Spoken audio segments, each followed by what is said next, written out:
Bom dia, Natália. Bom dia, Lurdinha. Sejam bem-vindas a mais um dia de leitura. Tudo bem com vocês? Natália, nós iniciamos aqui a leitura da Bíblia. Nós fazemos essa leitura todos os dias, 5h30 da manhã, de 5h30 às 6h30. E finais de semana, feriado, nós fazemos de 6 às 7. E hoje nós vamos iniciar o livro de Atos dos Apóstolos. Vamos ler a Bíblia toda. Carmen, bom dia, Carmen. Que bom você aqui novamente.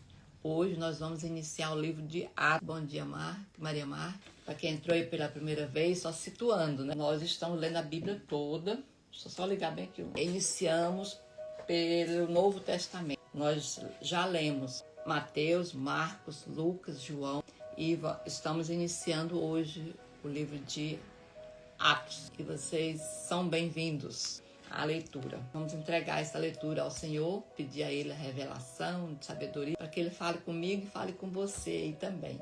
Então, Pai, mais uma vez, Senhor, somos gratos a Ti pela oportunidade de termos acordado, de estarmos aqui, Pai, com vida, com saúde, e pela oportunidade de conhecermos mais a Tua palavra, meu Deus. Fala conosco, Senhor, nos dê sabedoria do alto, que o Espírito Santo de Deus esteja lendo conosco o livro de Atos. Essa oração que faço em nome de Jesus, que vive e reina para sempre. Amém. Glória a Deus, né? Mais um dia. E vamos nós. Salvadene, bom dia. Aninha, bom dia. Carlos Faustino, bom dia. Então vamos iniciar o livro de Atos. Então Atos, ele tem 28 capítulos. Foi escrito de 60 a 64 anos depois, né, Cristo. O autor já falei que é Lucas, né, o mesmo que escreveu o Evangelho de Lucas. Lucas era pesquisador, historiador, era um médico também, né? Apaixonado pelas coisas do reino de Deus. Atos narra o crescimento da igreja primitiva após a ressurreição de Jesus e a ascensão ao céu. Ele destaca-se a descida do Espírito Santo, que nós vamos ver no livro de Atos, no dia de Pentecostes, a pregação do Evangelho pelos apóstolos, e a expansão da igreja até os confins da terra, que nós vamos ver também aqui em Atos, essa questão da expansão da igreja. O livro termina com a viagem missionária de Paulo a Roma. Atos é o único livro histórico no Novo Testamento. Então Lucas, ele descreve aqui como se fosse assim, a continuação do Evangelho de Lucas, né? Nós vamos ver aqui que bem no início mesmo ele já fala. Atos dos Apóstolos. A ascensão de Jesus ao céu. Aí ele começa dizendo, no meu livro anterior, isso aqui, gente, é na versão da Bíblia NVI. No capítulo 1, Lucas, né, esse que nos escreve, fala, no meu livro anterior, né, quer dizer, Lucas, o Evangelho de Lucas, né, Teófilo, escrevi a respeito de tudo o que Jesus começou a fazer e a ensinar. Quer dizer, ele escreveu para quem? Para Teófilo. Então, aqui ele diz que lá no livro do Evangelho de Lucas, né, ele escreveu tudo o que Jesus começou a fazer e a ensinar. Então, Jesus ensinava o que ele fazia, né? Também é para nós, né, gente? Fazer para que o nosso fazer seja exemplo no nosso ensinar. Até o dia em que foi elevado aos céus, depois de ter dado instruções por meio do Espírito Santo aos apóstolos que havia escolhido. Depois do seu sofrimento, Jesus apresentou-se a eles com muitas provas indiscutíveis de que estava vivo. Aqui Lucas está falando como que Jesus apresentou, né, para os discípulos, mostrando que realmente era ele, né, que ele tinha sido ressuscitado. Porque Jesus chegou a mostrar até os furos nas suas mãos, né? Chegou a mostrar o furo aqui do lado, que ele foi furado, né? Então Jesus mostrou de várias formas que ele tinha sido ressuscitado. Então, aparecendo-lhes por um período de 40 dias, nos quais falava acerca do reino de Deus.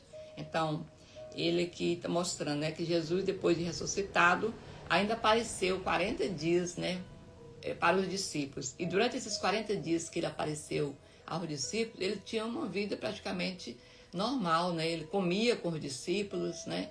Ele conversava, ele sentava, ele falava, né? Ele manteve um tempo ali, um período com os discípulos, como um homem, né? E mesmo assim, né?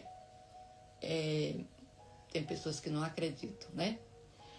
Certa ocasião, enquanto comia com eles, deu-lhes esta ordem: não saiam de Jerusalém, mas esperem pela promessa do meu Pai, da qual falei a vocês. Pois João batizou com água, mas vocês serão batizados com o Espírito Santo dentro de poucos dias. Então, os que estavam reunidos lhes perguntaram: Senhor, é neste tempo que vais restaurar o reino de Israel? O reino a Israel? Ele lhes respondeu: não compete a vocês saber os tempos ou as épocas que o Pai estabeleceu pela sua própria autoridade, mas receberão poder quando o Espírito Santo descer sobre vocês, e serão minhas testemunhas, tanto em Jerusalém como em toda a Judeia e Samaria e até os confins da terra. Então aqui ele está esclarecendo, né, para os discípulos. Quando João Batista foi batizar Jesus, né, ele falou, né, que antes dele batizar Jesus, ele falou que ele batizava com água. Ele falava para as pessoas, né? Ele batizava com água, mas viria aquele que batizaria com o Espírito Santo. Então aqui ele está dizendo, né, que não era para os discípulos saírem, né, pregando a palavra ainda, era para aguardar, né, que eles seriam batizados com o Espírito Santo, conforme foi profetizado antes, né, por ele mesmo, por João Batista, na verdade. Bom dia, Val, seja bem-vinda. Então, e aqui ele fala mais ainda, né? Receberão poder quando o Espírito Santo descer sobre vocês. E aí o que ele falou mais, gente? E vocês serão minhas testemunhas. Só na casa deles? Não. Ele falou, vocês serão minhas testemunhas, tanto em Jerusalém, como em toda a Judeia e Samaria. E aí ele estendeu mais ainda, para chegar até mim, até você, né? E até os confins da terra, até o mundo todo. Então a palavra do Senhor, né, ela é para ser propagada, divulgada, pregada, né, semeada no mundo todo, para todos os cristãos. Aqui ele incluiu todo mundo, né? E assim, como que a gente pode ser testemunha, né, de Jesus, das coisas que Jesus fez, né? Nós podemos ser testemunho falando, né, de tudo aquilo que a gente conhece da palavra de Deus, mas nós podemos também ser testemunho fazendo, né, fazendo as obras que ele fez também. Então, isso também é testemunhar. Tendo dito isso, foi elevado às alturas enquanto eles olhavam, e uma nuvem o encobriu da vista deles. Então a gente vê aqui que Jesus estava ali no meio, né, gente? Você imagina, eu fico imaginando isso. E ele como homem, né, como pessoa, não foi como espírito ali, um vulto, né? Não foi. Aqui fala que ele foi subindo, né? E eles ficaram, os discípulos ficaram ali, né, olhando para aquele subindo, e aquela nuvem cobriu ele ali. Então, ficaram com os olhos fixos no céu enquanto ele subia. De repente, 2 homens vestidos de branco se puseram ao lado deles e lhes disseram, né? Foi 2 anjos que apareceu ali. Galileus, por que vocês estão olhando para o céu? Este mesmo Jesus que dentre vocês foi elevado aos céus, voltará da mesma forma que o viram subir, né? Então a gente tem essa esperança, né, de ver Jesus descendo, né? Como aqueles discípulos viram ele subindo, nós podemos ver ele descendo, né, gente? Então, aqui a gente que fica evidente, né, para nós, né, que nós, né, conhecedores da palavra do Senhor, nós temos essa missão de sermos testemunho, né, de Jesus na nossa casa, na nossa vizinhança, na nossa cidade, no nosso estado, no nosso país e fora dele também. Então, é nossa atribuição como cristão, né? Como seguidores de Cristo. Então, a partir do versículo 12, Matias é escolhido para substituir Judas. Então, eles voltaram a Jerusalém desde o monte chamado das Oliveiras, cuja distância da cidade é de uma caminhada de sábado. Quando chegaram, subiram ao aposento onde estavam hospedados. Achavam-se presentes.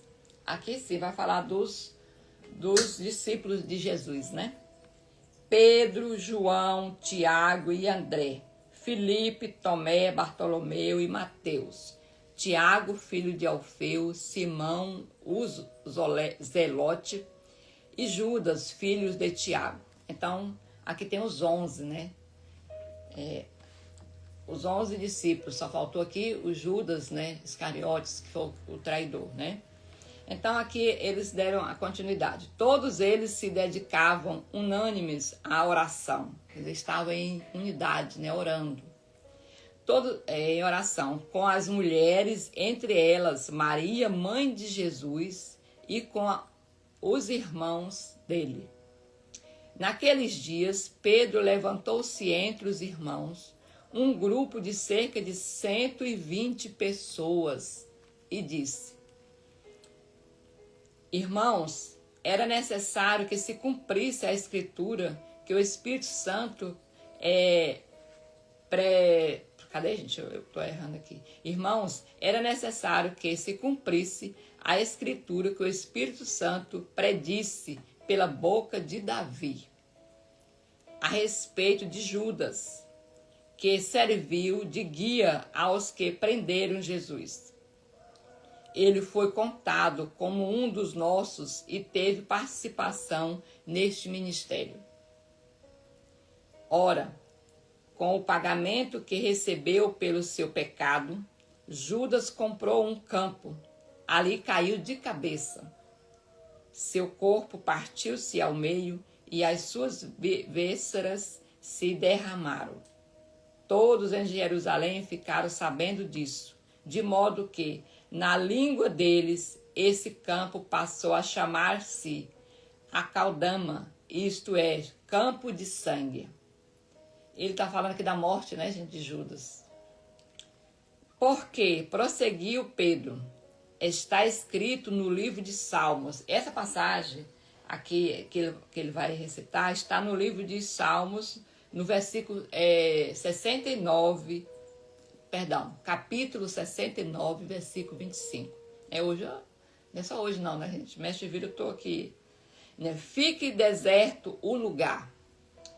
Não haja ninguém que nele habite. Esse está no Salmo 69, versículo 25. Eu não vou ler porque está desse jeito aqui mesmo, tá? E ainda disse, né? Que outro ocupe o seu ofício. Essa passagem, né? Que Pedro está falando aqui, que Davi, né? Profetizou, falou, né? Ainda lá no Antigo Testamento. Está em Salmos 109, versículo 8. Então, portanto, é necessário que escolhamos um dos homens que estiveram conosco durante todo o tempo em que o Senhor Jesus viveu entre nós, desde o batismo de João até o dia em que Jesus foi elevado dentre nós às alturas. Ali ele teria que completar os 12, né? Só tinha 11. Ali ele estava falando para aquele grupo de 120 pessoas, né, que ele reuniu, mais os 11, né, discípulos que estavam juntos. É preciso que um deles seja conosco, testemunha de sua ressurreição. Então, gente, aqui a gente observa que é uma forma, né, de escolher, de discutir, né, um assunto. É o quê? É em grupo, né, gente? Nunca sozinho, nunca isolado. Aqui é para escolher um discípulo. Bom dia, Digé. Bom dia, Fabrina. Então, era para escolher um discípulo. Eles não escolheram esse discípulo isoladamente, só os 11 ali, não. Eles preferiram, né, agrupar mais pessoas para discutir aquele assunto. Então, ele colocou até os critérios, né? Como que era para ser escolhida essa pessoa? Era um homem bonito, né? Era bem estudado, aquele que tinha muitos diplomas? Não foi, né, gente? Não foi assim. Os critérios foi diferente. Os critérios foi o quê? Alguém que acompanhou toda a história, alguém que conhecia a história, alguém que conhecia Jesus, que já seguia Jesus, né? Então, indicaram 2 nomes. Quando ele colocou todos aqueles critérios, né? Aquele grupo indicou 2 nomes. Quer dizer, não foi Pedro que indicou o nome, né? Foi o grupo. Então, José, chamado Barsabás, também conhecido como Justo, e Matias. Depois oraram, né? Quer dizer, depois de ter levantado tudo isso, né? Ter socializado no grupo ali, eles colocaram 2 nomes e oraram, né? Foi colocar na presença do Senhor. E aqui na frente tem ainda como que eles fizeram essa oração, né? Eles oraram: Senhor, tu conheces o coração de todos. Mostra-nos qual destes 2 escolheste para assumir este ministério apostólico que Judas abandonou, indo para o lugar que lhe era devido. Então, mais outra lição, né? Então, depois de reunir grupo, né, de discutir, colocar os critérios, né, lançar-se 2 nomes, eles foram para a oração, né? Pedir para o Senhor: Senhor, nos mostre qual desses homens. Então, lançaram sorte. Essa parte aqui de lançaram sorte, tem alguns estudiosos que falam o seguinte: só nesse lugar aqui, a última vez, porque não tinha ainda o Espírito Santo com eles, né? Mas as outras não tem, né? A sorte caiu sobre Matias, porque nós não fazemos isso, não lançamos mão da sorte, porque nós temos, né, livre acesso ao Pai, nós temos o Espírito Santo conosco, então a gente vai diretamente só a eles, né? E a sorte caiu sobre Matias. Assim ele foi acrescentado aos 11 apóstolos. Então, Matias passou a integrar ao grupo dos discípulos, né? Completamos 12. A vinda do Espírito Santo. Aqui nós fechamos, gente, o capítulo 1, né? Do livro dos apóstolos. E aqui nós vamos para o capítulo 2. Já com os 12, né, discípulos completos. A vinda do Espírito Santo, no dia de Pentecostes. Quando chegou o dia de Pentecoste, estavam todos reunidos em um só lugar. De repente veio do céu um som, como de um vento muito forte, e encheu toda a casa na qual estavam sentados. Apareceram línguas de fogo que se separaram e pousaram sobre cada um deles. Todos ficaram cheios do Espírito Santo e começaram a falar em outras línguas, conforme o Espírito permitia que se expressassem. Por isso que muitas pessoas falam assim, que quem recebeu o batismo com fogo, né, é baseado nessa passagem, né, do batismo. Bom dia, Miss. Do batismo com o Espírito Santo. Em muitas denominações, né, falam que só sabe-se que é batizado com o Espírito Santo se falar em línguas diferentes, né? Mas já tem outros entendimentos que a pessoa pode se sentir batizada com o Espírito Santo quando ela tem o desejo ardente em seu coração de falar das coisas do Senhor, de seguir o Senhor, de obedecer ao Senhor e de ser um missionário mesmo de Jesus, né? A partir desse momento você pode se considerar batizada com o Espírito Santo. Aqui ele fala que desceu, né, várias línguas e quem estava ali, né, passou a falar em línguas estranhas. Havia em Jerusalém judeus piedosos que procediam de todas as nações do mundo. Então eles estavam ali, gente, para a festa de Pentecostes, né, que acontecia. Então tinha muitas pessoas que, estou colocando de várias nações do mundo, reunia ali naquele momento. Então tinha pessoas que falavam em várias línguas, né, línguas diferentes. Ouvindo-se o som, ajuntou-se uma multidão que ficou perplexa, pois cada um os ouvia falar em seu próprio idioma. Atônicos e maravilhados, perguntavam: não são galileus todos estes que estão falando? Então, como os ouvimos cada um de nós na nossa língua materna? Quer dizer, Deus possibilitou que cada um daqueles, né, mesmo que tinham uma língua, um idioma diferente, ao aproximar aquele grupo ali, passou a entender o que eles estavam falando. Então, é o poder de Deus, gente. O poder de Deus, ele faz isso, né? Deus, ele pode fazer todas as coisas.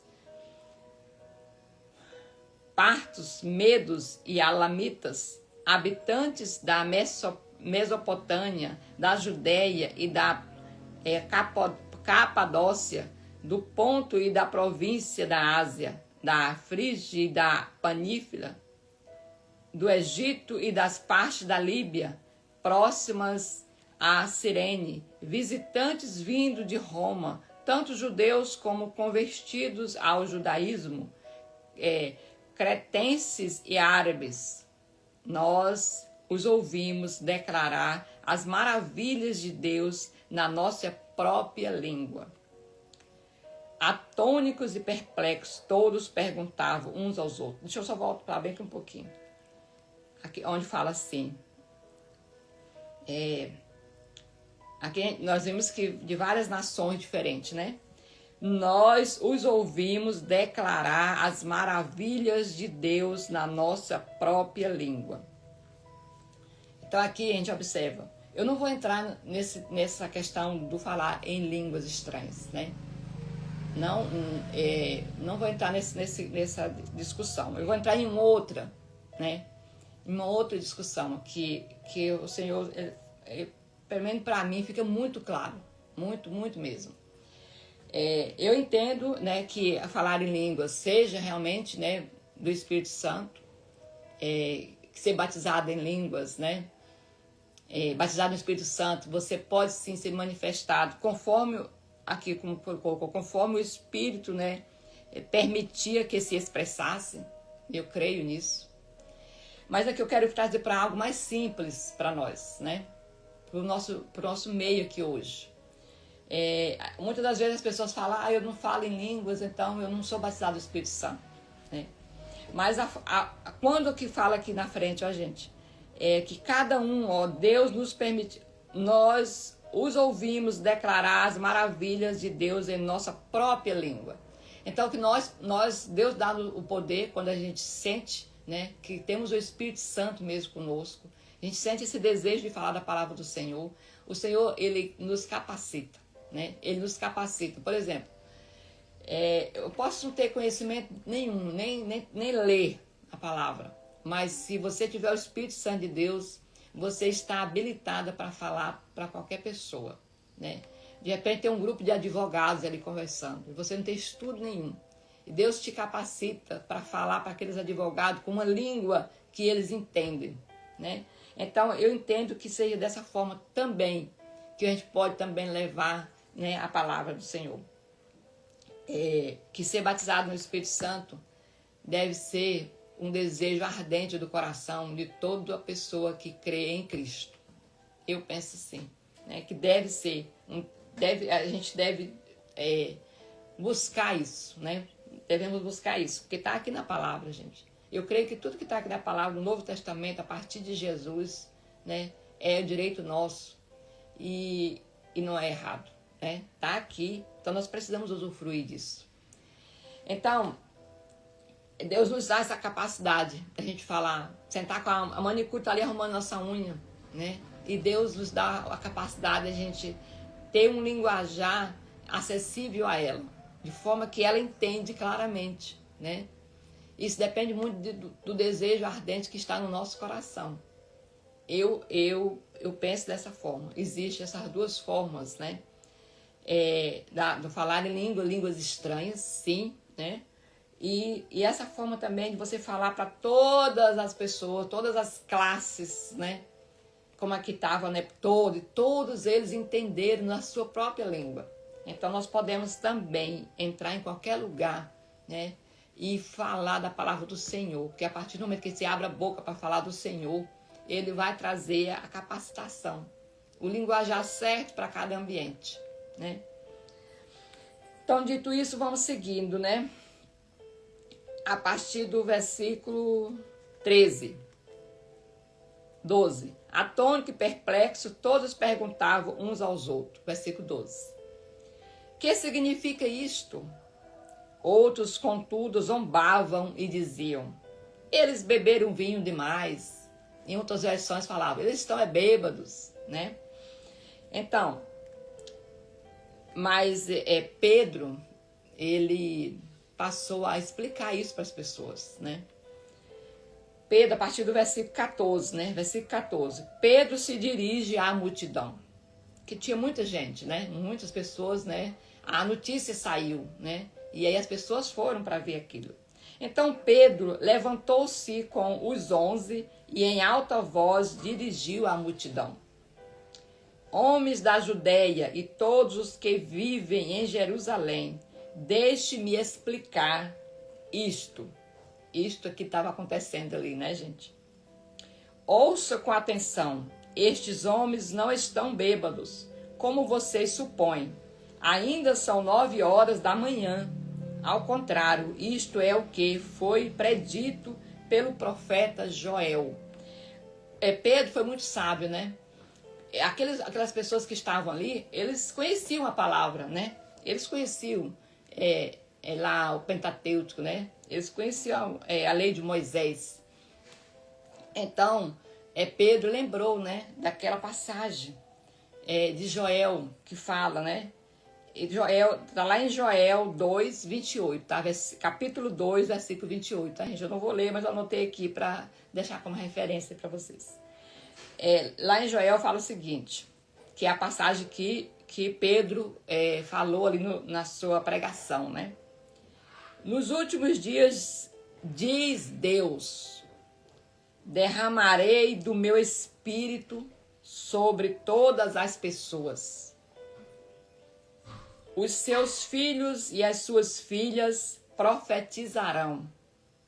Os jovens terão visões e os velhos terão sonhos. Sobre os meus servos e as minhas servas derramarei do meu espírito naqueles dias, e eles profetizarão. Mostrarei prodígios em cima do céu e sinais embaixo da terra: sangue, fogo e nuvens de fumaça. O sol se tornará em trevas e a lua em sangue, antes que venha o grande e glorioso dia do Senhor. E todo aquele que invocar o nome do Senhor será salvo.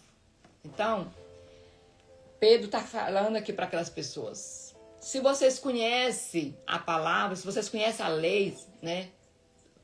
Falam, muitos dali eram peritos da lei. Então, vocês têm que entender o que está acontecendo aqui, né? Que foi já uma profecia, né? Lá em Joel. Deus já declarou que tudo isso iria acontecer. E quando ele fala assim, ó, nos últimos dias, diz Deus. Nos últimos dias, passou a contar quando, gente? Né? Os últimos dias. A partir do momento, né, da ressurreição de Jesus, né, que Jesus subiu aos céus, a partir daí já foi contado, né? Então começa a contar os últimos dias. Porque o fim, né, o glorioso dia, né, é o retorno de Jesus. Então nós estamos dentro desse período dos últimos dias. Então vamos dando sequência, né? Versículo 22. Israelitas, ouçam estas palavras. Jesus de Nazaré foi aprovado por Deus diante de vocês, por meio de milagres, maravilhas e sinais que Deus fez entre vocês por intermédio dele, como bem sabem. Este homem foi entregue por propósito determinado e presciência de Deus. Aqui ele está dizendo, né, Pedro? Jesus só foi entregue a vocês porque ele sabia do propósito. Não é que vocês venceram, não. Né? Porque Jesus era Deus, se ele quisesse ter se livrado da mão de vocês, ele teria se livrado. Isso que eu já estou, né, falando. Eu penso que ele, né, falou isso aqui para esclarecer. Porque ele está falando, ó, que Deus, né, Deus deu diante de vocês.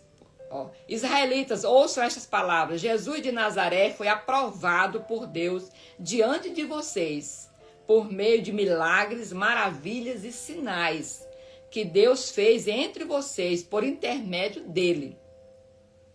Como bem sabem, né, este homem foi entregue por propósito determinado e presciência de Deus. Né? Ele foi entregue, na verdade, né?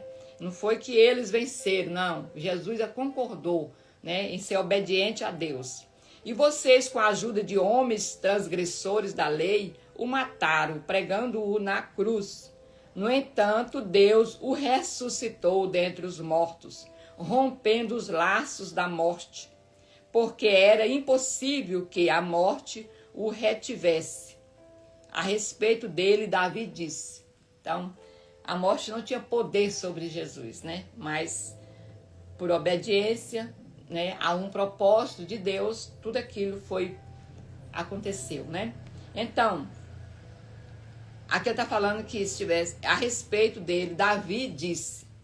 Aqui segue, né, o que Davi disse.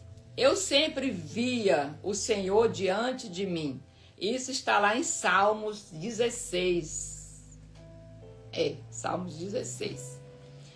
Eu sempre via o Senhor diante de mim, porque ele está à minha direita, não serei abalado. Por isso o meu coração está alegre e a minha língua exulta. O meu corpo também repousará em esperança, porque tu não me abandonarás no Hades, nem permitirás que o seu santo sofra decomposição. Tu me fizeste conhecer os caminhos da vida e me encherás de alegria na tua presença. Então, Deus realmente não deixou que que o corpo dele entrasse em decomposição, né?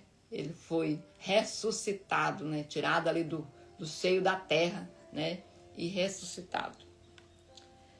Irmãos, posso dizer, a partir do versículo 29, irmãos, posso dizer com franqueza que o patriarca Davi morreu e foi sepultado, e o seu túmulo está entre nós até o dia de hoje. Ele quer dizer, Jesus, ele foi morto, foi sepultado, mas ele não foi, o seu corpo não entrou em decomposição. Seu corpo não ficou enterrado, né? Não. Ele foi o único que foi ressuscitado. O único. Aí ele fala que Davi, sim, ele morreu e o seu túmulo permanece aqui, né? Ele, porém, era profeta e sabia que Deus lhe prometera sob juramento que faria um dos seus descendentes assentar ao seu trono. Que Jesus, nós lemos, né, na genealogia de Jesus, que Davi está na linhagem de Jesus, né? Jesus segue, né, na linhagem de Davi. Então, aqui houve uma promessa atrás de Deus com Davi, que um dos seus descendentes sentaria no seu trono. E Deus cumpriu. Prevendo isso, falou da ressurreição de Cristo. Por isso Jesus foi ressuscitado, né, por mim e por você, né, já cumprindo uma promessa de muito tempo. Que não foi abandonado no Hades, nem seu corpo sofreu decomposição. Deus ressuscitou este Jesus, e todos nós somos testemunha deste fato.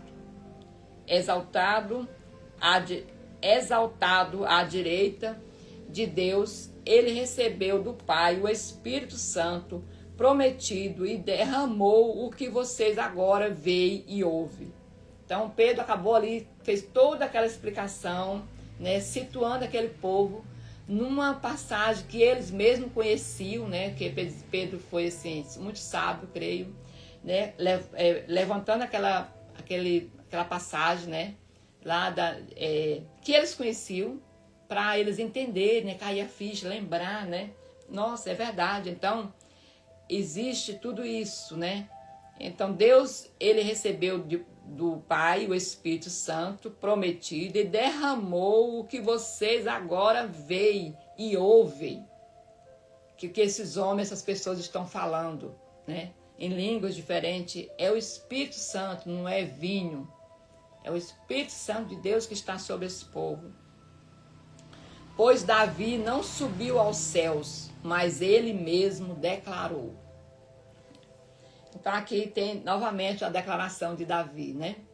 Então ali eles falavam que eles estão bêbados, porque quando muitas pessoas estão realmente, né, recebem ali o batismo do Espírito Santo, existem várias formas de manifestação, né? Tem pessoas que ficam trêmulas, caem, outras falam realmente em línguas diferentes, né? Outros choram bastante. Então, cada um tem uma forma de manifestar o poder do Espírito Santo em si. E aquele povo julgava aqueles homens, né, estarem bêbados, né? E Pedro acabou de esclarecer tudo aqui. Então, pois Davi não subiu aos céus, mas ele mesmo declarou. Então, lá no Salmo 110, no versículo 1, né, ele falou, o Senhor disse ao meu Senhor. O Senhor aqui, entendo eu que você está falando, é Deus Pai, né? Meu Deus Pai, né? Disse ao meu Senhor, o Messias, o Cristo. Assente-se à minha direita, que quem está à direita de Deus, não é Jesus? Então, até que eu faça dos seus inimigos um estrado para os seus pés, né? Esse estrado, quer dizer, simboliza o símbolo de vitória, né, total sobre os inimigos, né, sobre todo aquele que é inimigo de Deus, né? Então, a partir do versículo 36, portanto, que todo o Israel fique certo de que este Jesus, a quem vocês crucificaram, Deus o fez Senhor e Cristo. Quer dizer, não importou tudo aquilo que fizeram, né? Nada daquilo que fizeram mudou os propósitos, planos de Deus. E é assim também com a nossa vida, gente. Não importa o que faz, né, com os seus projetos, com a tua vida, né? Não adianta, nada vai mudar. O que Deus tem para mim, o que Deus tem para você vai ser cumprido. Não importa as voltas que possam dar. Se a gente for realmente obediente ao Senhor, ele vai ser cumprido. Porque Jesus foi, né, gente? Aconteceu tudo com Jesus, mas Jesus foi 100% obediência. Quando ouviram isso, ficaram profundamente aflitos e perguntaram a Pedro e aos outros apóstolos: irmãos, que faremos? Né? Já pecamos, e agora? O que faremos? Pedro respondeu. Isso aqui, gente, é como se a gente estivesse falando com um parente nosso, alguém, um amigo, uma pessoa, né, que cometeu algum erro e a gente vai levar essa palavra para eles, né? E a gente fala de tudo que aconteceu, que Jesus passou, né, por a pessoa, e ela pergunta para você, e agora o que eu faço? E agora? Né? Jesus fez tudo isso por mim e você continua fazendo esse erro, e se a pessoa cair em si, ela vai perguntar, e agora o que eu faço para me mudar essa história? E aí nós vamos dizer para ela, arrependa-se e cada um de vocês seja batizado em nome de Jesus Cristo para perdão dos seus pecados e receberão o dom do Espírito Santo, não importa o pecado que você cometeu. Né? Se você se arrependeu, se você se batizou, né? Se você busca isso, você vai ser batizado com o Espírito Santo também. Pois a promessa é para vocês, para os seus filhos e para todos que estão longe, para todos quanto o Senhor, o nosso Deus, chamar. Então é para mim e para você, né? Essa promessa. Com muitas outras palavras, os advertia e insistia com eles. Salve-se dessa geração perversa. Gente, é para nós também. Os que aceitaram a mensagem foram batizados, e naquele dia houve um acréscimo ao número de seguidores de aproximadamente 3.000 pessoas. Então, só nessa pregação de Pedro, deixa eu olhar a hora aqui, gente. De Pedro, aproximadamente 3.000 pessoas, né, aceitaram a Jesus e tiveram a vida transformada, porque depois eles foram batizados, né? Então aqui, gente, eu vejo também que o batismo, ele deve ser também, ele deve ser depois que você entende, né? Que você entende, que você realmente assume, que você quer, né, ter uma vida com Jesus. Você faz essa decisão, não outras pessoas façam essa decisão por você. Essa decisão é particular, porque a salvação ela é particular, ela é individual. Então eu creio aqui que por isso o batismo, né? Por isso que Jesus batizou também adultos, justamente mostrando para nós, né? Que é depois de uma decisão que a gente deve fazer isso, né? Então, que essa decisão não seja tomada por outra pessoa, que seja por nós, né? Cada pessoa tem essa decisão. Porque essa decisão não é momentânea, ela deve ser contínua até a volta de Jesus. Então, a comunhão dos que creram, eles se dedicavam ao ensino dos apóstolos e à comunhão, ao partir do pão e às orações. Então, aqueles que creram, mostra que na sequência que houve uma mudança, né? Uma mudança de postura, né? O que eles fizeram? Eles se dedicavam ao ensino dos apóstolos, né? Então eles estavam ali para aprender, né? Tornaram-se uma pessoa humilde, ensinável, né? Estava ali pronto para aprender. Não só ao ensino, mas também à comunhão, né? Entre os irmãos, ao partir do pão e às orações. Então eles tiveram de fato uma mudança, né, gente? Uma mudança de vida. E é assim que também que tem que ser com nós hoje, né? Todos aqueles que a gente levar a palavra, que eles aceitarem, a gente tem que trazer para perto, né? Para comunhão, né? Para ensino também. Então, tudo isso está nos ensinando aqui, né? Todos estavam cheios de temor e muitas maravilhas e sinais eram feitos pelos apóstolos. Todos estavam cheios de temor e muitas maravilhas e sinais eram feitos pelos apóstolos. Então, os que criam mantinham-se unidos e tinham tudo em comum. Vendiam suas propriedades e bens e os distribuíam conforme a necessidade de cada um. Todos os dias continuavam a reunir-se no pátio do templo. Partiam o pão em casa e juntos participavam das refeições com alegria e sinceridade de coração, louvando a Deus e tendo a simpatia de todo o povo. E o Senhor lhes acrescentava diariamente os que iam sendo salvos. Então, quer dizer, todos os dias, né, com aquela atitude, né, eles ali sendo igreja, né, porque ser igreja, gente, não é só a pessoa isoladamente, né? Não é um prédio também, não. Ser igreja mostra isso, né, gente? Mostra união, unidade, né? Aqui mostrou muito, né, gente, aqui, né? Que houve muita generosidade entre os irmãos, houve muita humildade, houve muita unidade também, né? Então, eu creio que tudo que eles fizeram no final foi realmente ser igreja, né? Estar em comunhão. Então, assim, nós fechamos aqui o capítulo 2, né? O 1 e o 2 de Atos. Que o Espírito Santo de Deus, né, seja desejado por todos nós. Eu desejo muito, né? Que ele conduza a minha vida. Que nenhuma palavra saia da minha boca por mim mesmo.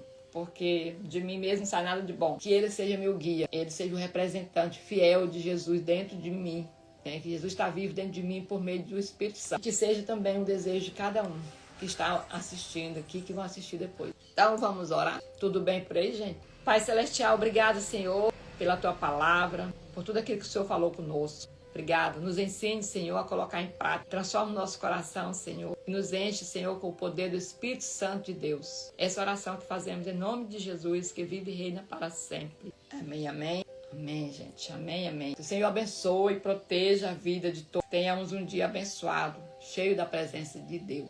Amém.